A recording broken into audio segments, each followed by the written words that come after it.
Four innovative suggestions to the Honorable Finance Minister.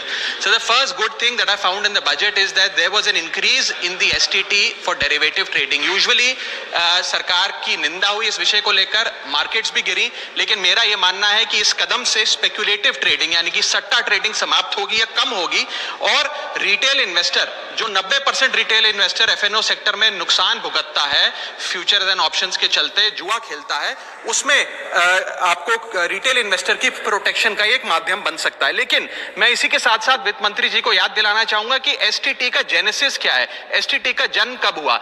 STT हमारे senior colleague mister P Chidambaram जब finance minister थे तो उन्होंने इंट्रोड्यूस किया and it was introduce to replace long term capital gain tax on equities. जब long term capital gain on equities zero था तब STT को लाया गया कि वे एक सिंपल अपफ्रंट लेवी होगी ट्रेड्स पर regardless of profit and loss.